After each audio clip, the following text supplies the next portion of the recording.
Hello and welcome to Out in the Sticks, your favorite paranormal podcast. I'm your host, Shannon. With me, as always, my sister from the same mister. Hey, everybody. It's Christina. Yep. If you didn't recognize her voice. It's me. Yeah, okay. It's me. It's me. So what's been going on? Just work and cold and rainy and work. It is this nasty It's weather. not the temperature outside tonight is not that cold, but that rainy weather just makes it miserable. It's just gross. Just makes it miserable. You just want to stay in the house with a cup of hot chocolate watching movies. Yeah. Or be somewhere where it's not raining. I don't know of anywhere where it's not raining in the United States right now. Oh, I'm sure there's tons of places it's not raining. I said I don't know of anywhere. It's snowing in Wyoming. Nobody cares. I do. Except the people in Wyoming. I care. I care about you, Wyoming. I do. Oh, gosh.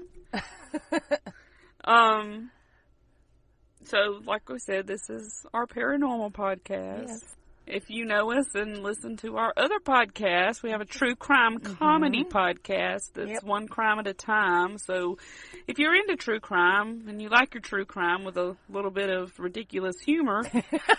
Which really sounds weird, but it works. It really works. You know, go check that out.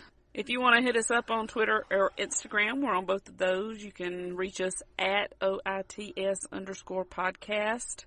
That stands for Out in the Sticks. Yeah, I think they got it. Y'all didn't catch that. I think they got it. So, reach us there. You can also email us, outinthestickspod@gmail.com. And we would love to hear any paranormal stories. If you've seen an alien. Or but not Bigfoot.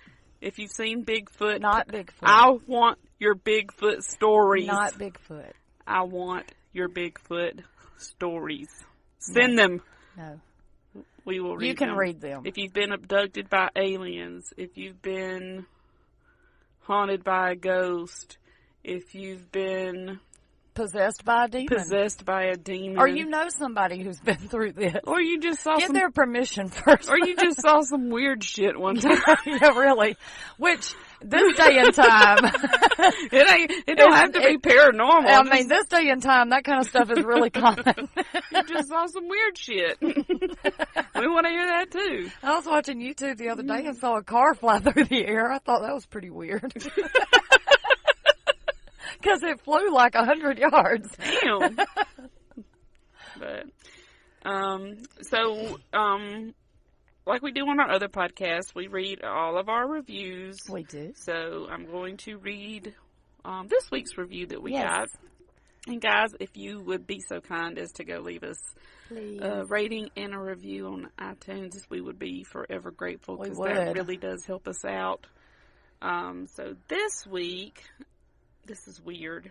This one's actually from someone named Shannon. And Quit leaving reviews.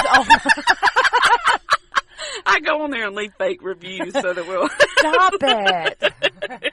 Thank you, Shannon, for leaving a review. Thanks, Shannon. I'm welcome. It's the 5-star review. Yay. It says, really entertaining. Love the back and forth between the hosts. The stories are informative and entertaining. Cool. Thank you, Shannon. I try. And just so you know, you have the best name in the world. Oh, Lord. Well, you do have, for you, it's a good name, but it's she's just best full of herself. name in the world. And you're lucky to share it with me. Oh, no, you didn't. I apologize, Shannon. Y'all, you know I'm just joking. I'm lucky to share it with you, Shannon. That's and right. Thank you for listening, and thank you for leaving us a review. Thank you. We greatly appreciate it. So I guess since all the business is out of the way. The what? The business. Business. Business. We will get to our story. So, okay. What creepy thing from Out in the Sticks are we discussing this week? Well, we're going to go closer to town this week instead of Out in the Sticks. Oh, well. But it's still haunted. The name of this podcast. Well, I can't find everything out in the sticks. I've tried, okay? Oh, there's a shit ton of stuff out in the sticks. Well, not that I want to talk about yet. Oh, okay. So we're going to go to Atchison, Kansas, which is I know exactly Kansas. what this story is. Go ahead. Bet you don't. I bet you I do. I bet you don't. Go ahead. Have you ever heard of the 1889 McInteer Village? Yes, I have. Or Villa, not Village. Okay, I'm lying. I haven't. I thought that it was the Sally House. Yeah. I was gonna do that one. Okay, you got and me, there asshole. There was just so much on it till I just honestly, I'm gonna do that one day. Maybe like several parts. Yeah, that was going to have to be a several part series or so because there's just so much on it. And I really, you know what? And I meant to mention this up top. We are going to be starting a Patreon in the next few weeks. Yes. So maybe we could do like a special to preview our Patreon feed. So we might do that. It's just something for me to say out loud so I can think about it. That's right. And I'll just share it with the world, right? That's right. She shares her thoughts. So just bear with us. That might be a good idea. All right, proceed. Yeah, I was going to do the Sally House, but like I said, I was kind of short on time in my research because I had other things going on. This podcast should be your whole life. Well, I do take care of our elderly mother, which takes a lot of time, which I don't mind doing. Excuses. Blah, blah. But I am going to do the Sally House. It's just, it's going to take a while. For people that thinking I'm an asshole, I am only joking. She is an asshole. I'm an asshole, but not about that. All right. We all greatly appreciate you for everything you do. Yes. Thank you. Talking about you. I said, yes, thank you. Oh, okay. So she doesn't listen either. But that's okay. Okay. All right. So we're going to talk about the 1889 McInteer Village. Is it McInteer or McIntyre? Tear. Okay. T-E-E-R. And it's Villa. I don't know why I keep saying village. I'm sorry. Because you can't read. Apparently I can't. Or remember. Apparently. Look, I'm already on vacation, so I'm just in vacation mode right now. All right, so in the early 1860s, a man by the name of John McInteer settled in Donovan County, Kansas. Now, McInteer was born in Ireland in 1827. Ireland. And immigrated to the United States when he was just a boy. How old? I could not find that. Okay. It just said just a boy, maybe like teenager. Who knows? I would, unless he boy, that was a man back then. He was probably 3. But my thing is it didn't even say if he came with his family or not. I'm sure he came over here at like 10 by himself. Probably. Now, when McInteer first arrived in the U.S., he lived in Philadelphia and later moved to Indiana and then to Kansas in the early 1860s. Now, he made the decision to move to Kansas after hearing of all of the opportunities in the West. In Kansas? Yes. That was still out West. I know, but Kansas what the hell was going on in Kansas? Kansas is a beautiful state. Well, I don't disagree with that, but what the hell was going on there that a lot somebody of things was going to get rich? Well, wait, and I'll tell you. Okay. That's what I'm asking. I'm just being very irate about it. Yes, you are. Now, once he arrived in Kansas, he started a small shop in Atchison in which he manufactured harnesses and saddles, a trade that he had learned while living in Indiana. Okay. Now, McInteer sold a lot of his product to the wagon trains traveling through the area. I played Oregon Trail. I should have known that shit. You should have. Gosh. And I died of dysentery every time. Every time. What did I die of? I couldn't get over the Rockies to save my life. I think I always died of an Indian or a Native American attack or something. I always died of dysentery. So now, I think that's how I'm going to go in real life. Probably. How you died in the Oregon Trail is how you're going to die in real life. So here we go with when the Native Americans rise up again, I'm going to die from a Native American attack. God, they should have done that years ago. Gee, thanks. Not to kill you, I'm just saying. They should have. They should have done that a long time ago. Just in general. Now, I'm just saying that they got treated They got the pretty shitty They got end of the stick. They got That's the all I'm most saying. shitty deal of anybody in this country. Saying they got a pretty shitty deal. I'm sorry, but I'm gonna say that. Fucking white people. I know, right? What's wrong with you people? Jeez. I mean, what the hell? I mean, if somebody comes in and tries to take something I feel is mine, I'm going to fight them too. I can't believe these Indians are attacking us. But we're just trying to take their we're land. Just coming in and taking everything they've ever known. Or For real. Why would they attack? Killing their wives and children. Why would they attack? I mean, really. I mean, what's their deal? They just need to go on a reservation and leave us alone. Not really. I mean, we came and killed them fair and square. That's right, for no reason. We came and took everything from them fair and square. They helped our ancestors through the first winter they were here, but we need to kill them. Anyway. All right, that's our political commentary. That's as political as you will ever hear us get. All right, so as I was saying, he sold a lot of his harnesses and saddles to the wagon trains. And his harnesses and saddles also became well known for their workmanship. Okay. Now, John's business became very successful, so much so that he had to enlarge his facilities so he could start manufacturing his products on a much larger scale. Now, John McInteer accumulated a great amount of wealth from his business. So he invested his wealth in real estate in Atchison and nearby St. Joseph, Missouri. I can't read tonight. Yeah, for real. Now, this wealth was also used to build a number of business blocks in Atchison. Business blocks? Like blocks? Yeah. Like city blocks? City blocks for businesses. Gotcha. Now, John McInteer had gained... I can't read. Let's just call him John. John had gained so much wealth that he decided that he and his family should have a home that represented this wealth. So in 1889 to 1890, the pioneer businessman hired a long-time Atchison contractor named Owen E. Sipe or Seep. I don't know. bet it's Sipe. It's S-E-I-P. I think Sipe. That sounds more like a name than Seep. Well, I and wasn't Seep sure. Just sounds gross. He seeped in through the cracks. It's kind of like the word moist. I hate that word. So gross sounding. Where did that come from? I've never liked the word moist. I like the word moist when it's pertaining to cakes. Moist. It's moist. This cake is very moist. It's moist and delicious. It's just gross. So he hired Sipe to build his family's home. Now, with an estimated $14,000 spent in 1889, that was a lot of money.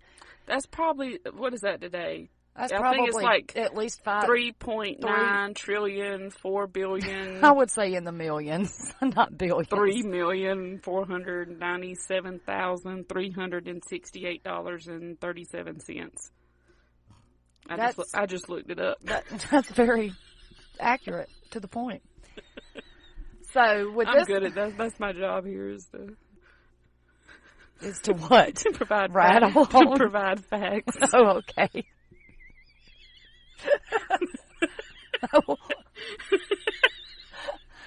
Carry on. Right, now, with this $14,000, the large and impressive late Victorian-style brick building was constructed. Now, the architect that designed this home is now unknown. Nobody can find who designed it.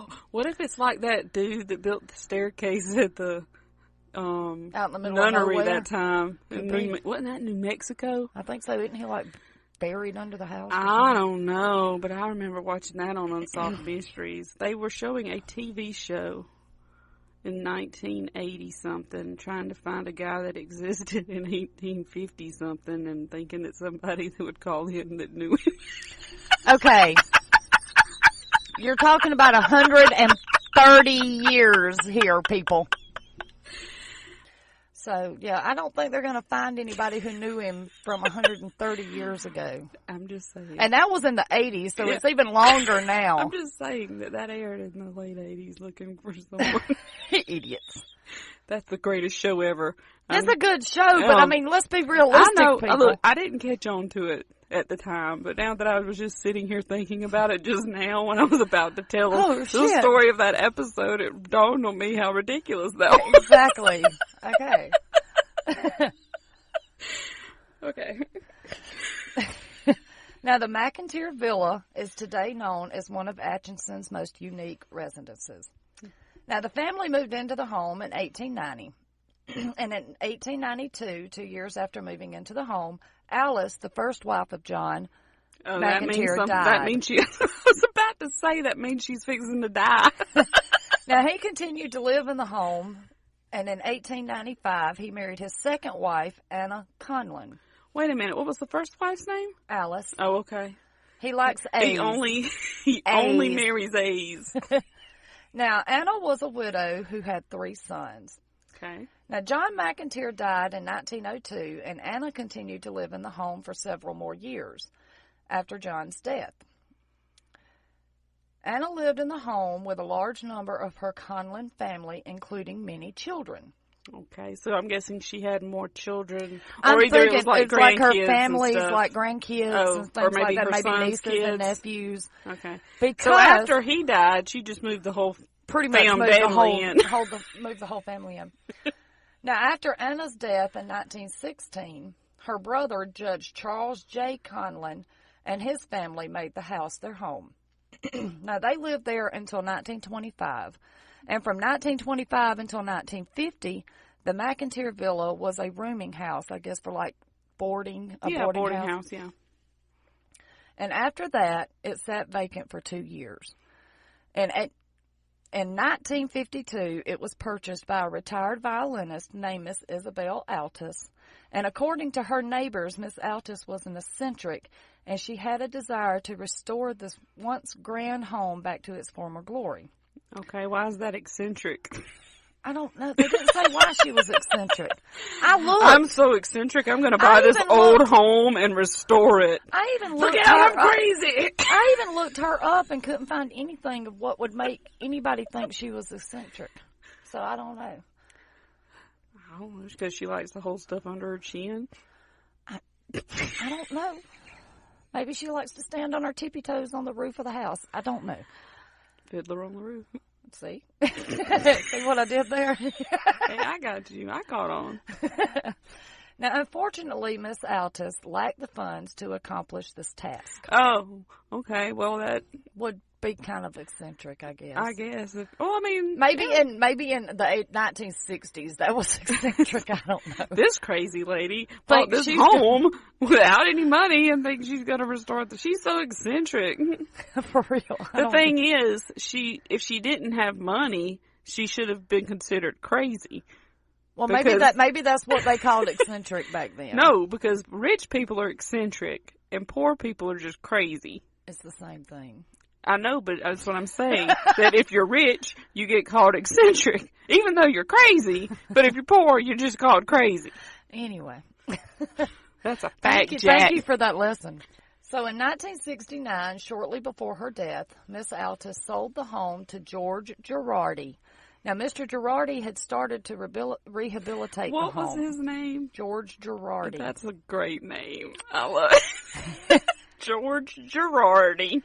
Now, today, the 1889 McInteer Villa has been fully restored. By who? Different owners. Oh. The Girardi family? He started it, and then I'm guessing, passed away before he finished, and the people who bought it after him done more work, and more people done more work. Wow, how big was this place? It was pretty big.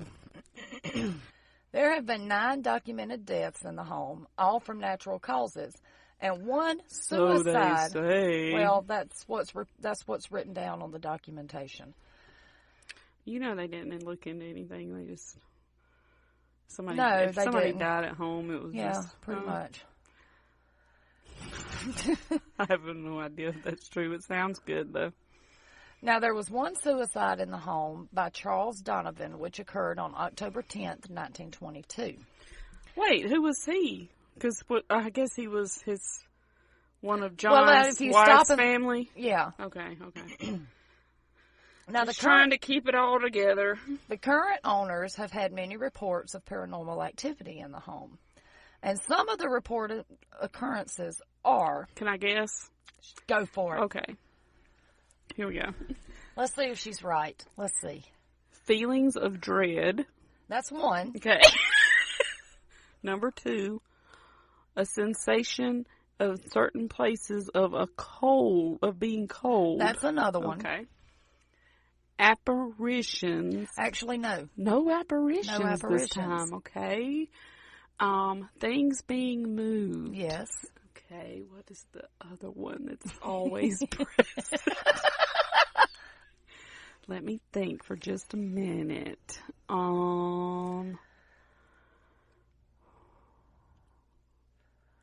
Voices. There are a couple. Okay. Orbs. No. Okay. Well, I'm out of ideas. But damn it, I got 4. You did pretty good. Thank you. See, I've been listening. Now, one report is that there are lights turning on in the tower, but the thing is about the towers, they never ran electricity to the towers, Well, so there maybe should there's be no people lights in there, like, just with flashlights just fucking around. Well, maybe, I don't know. Maybe you could tell the difference in a flashlight. I don't know. A tower sounds like it's definitely somewhere you'd go just to fuck around. I'd go to fuck around. Maybe to catch up. Yeah. In a tower? Could you imagine catching up in a tower where you could say, hey, I fucked in a tower? For real. I don't know if the people that listen to this podcast know about catching up. If you want to know about catching up, go listen to our our other podcast, mainly One the Crime Zodiac Killer. Is that where it started? Yes. Okay. I couldn't remember. Okay. Now, the lights in the rest of the house turn on and off by themselves. That's the biggest one that you forgot. Lights are always turning on and off by themselves. Of course. People have reported seeing figures in the windows. Now, when they say figures, they're not saying apparitions. Wait a minute, but that's the same thing. No, not necessarily. Not necessarily. I got 5. Because seeing a figure does not necessarily mean it's an apparition. I got 5. An apparition means you can tell it's a human. Well, I got 5. Whatever. Not necessarily. What if it's an apparition of a dog? What if it's a ghost dog? There have been reports of ghost dogs in certain and they're places. apparitions, but they're not human. Well, it's a body. Bam, It's I got body. 5. I got. Okay, we're going to give her 5. Okay, we're going to settle this right now. Yes. But when these figures are seen in the windows, there's no one home. Reportedly, I don't know what there is. Maybe somebody broke in. What if it's like that guy that was living in that lady's attic? Oh my God! Did you see that? I know that story. Freaked me out. At these people living in these people's homes, and they didn't know it. I mean, that's how he got caught, was because the police saw him looking out the window with the mailman. I'm like, how do you not know somebody is in your house? Man, that's a good story. But maybe it's something like that, because they thought that house was haunted too, and it turns out it was just some ex-violin player with long, bony fingers living in the attic. She never really died. She's just living in the tower. Rapunzel, let down your hair.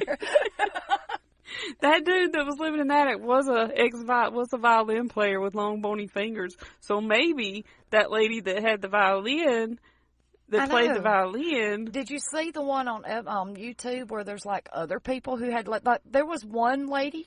There was one lady who took her boyfriend with her and moved him into her attic when her and her husband moved.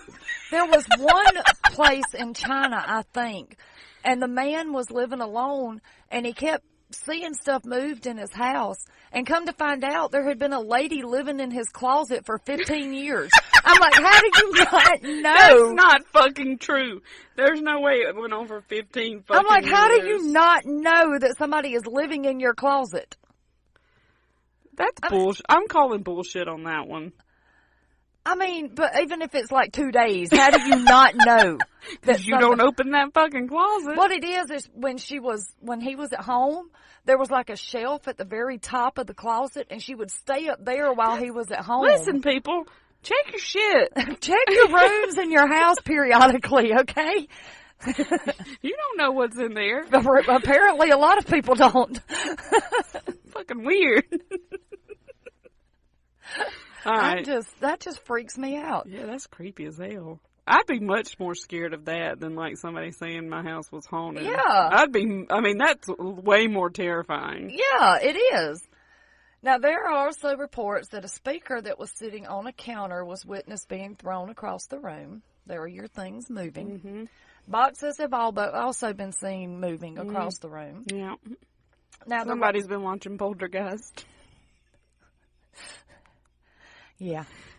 The ghost watch Poltergeist. Yep. I'm going to try that. It was on in the background. Like, damn. I got to try that. Like, I'm going to start small. Like, I haven't been able, I'm not going to be able to stack chairs right off the bat. Right. I'm going to start by turning lights on in a room where there's no electricity. So we're going to, and then we're going to move up from there. Now, the rocking chair that Goldie. Hold on a minute. I'm going to tell you who Goldie was. Hold on a minute. What? We were just talking about ghost dogs. Please tell me this is a golden retriever named Goldie. No. Shit. Okay. Now, Goldie was a one-time servant of the home. Okay. And she passed away in this rocking chair. Now, this rocking chair has been seen rocking back and forth on its own. Got real comfortable. She did. Apparently. She got so comfortable. She never left. It's like, damn, this is just as good a place as any. Now, this is another one that you missed. Now, people have reported hearing doors slamming throughout the night, and they have also heard footsteps throughout the night on the second floor hallway and doors slamming. The sound of creaking doorknobs being turned has been reported, and people say that they feel uneasy on the second floor like they are being watched. Yes. That would count as dread. Same shit, different day. Now, there are also reports of personal items from people who stay in the home being moved from one location to another. Someone stole them. Someone stole my shit! Somebody moved my stuff from this person's room to this other, from my room to this other person's room. Yeah, basically. I wonder if it would be the person whose room that I mean, well, it's not really. The fact that we found it's not really rented out as a hotel, so it would be kind of. Oh, okay. Yeah, no, I'll explain that. Now, there are dramatic changes in temperature throughout the home. There are. And there are also the sounds of male and female voices being heard. Okay. Now, the male voice. Is there any way that might be people talking? Not when there's nobody else in the home. How do you, I mean. Unless it's the violinist that lives in the tower. I mean, but there are people living there, right? I'm not sure that they live there or if they just own it. I'll have to look that up. If there's nobody living in this house, there's people stashed in that attic, and that's what all this is. I never didn't even think to look it up to see if the people lived there. God. Maybe I should have done that. Well, hell yeah. Damn, you're supposed to be throwing some facts my way. I know. I don't know why I didn't look that up. I'll look it up now. Now, the male voice has been heard more recently and in several rooms on the second floor. Now, the door to one of the sitting rooms upstairs opens on its own, and a shadow person has been seen a few times in the sitting room. Person? You forgot Is the shadow that people. Goldie? No, I don't know. It could be. Now, you forgot shadow people, too. That's what I mean. There's a lot of stuff you have to. No, it's not the shadow. When I say apparitions, I just mean anybody seeing anything. No, because an apparition is different from a shadow person. But that's my definition. Well, it's wrong. So I got 6. No, it's wrong. Because that's my own shadows are definition. different from apparitions. Tell her, people. Tell her. I don't hear anybody. Well, not yet.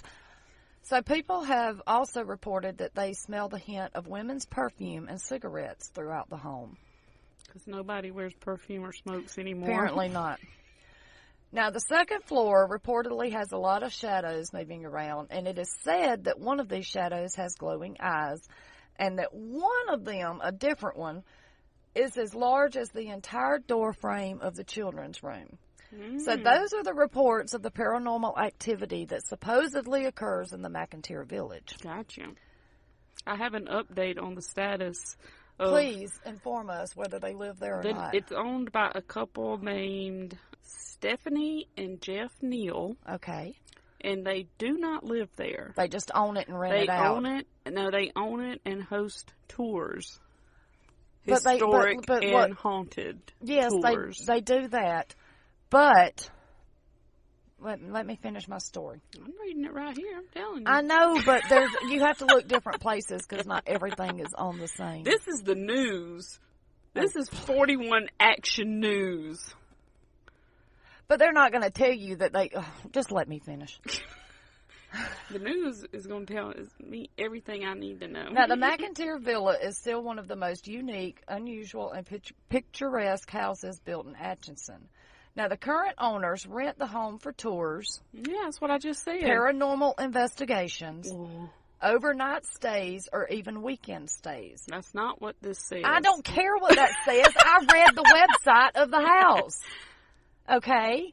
I went on the house's website. Well, I didn't know the house kept its own website. Well, it does. It updated itself? Yes, because the ghosts inside update it. So the Neils do not have to do anything. The house does it itself. Okay. They just own it to keep it from being torn down. Okay, fine. So I would say go book yourself a stay in the McInteer Villa and spend some time with the ghosts there. Or just go and, spend time with probably people that are there. Because I bet they don't just rent it out to, one person at a time. I bet that since it's got multiple rooms, that I'm sure there's more than, your party staying there at a time. Well, there was one girl who said that just her party was in the house that night. But I'm saying that. But what did she witness? I don't know. I didn't read all of it. Probably nothing.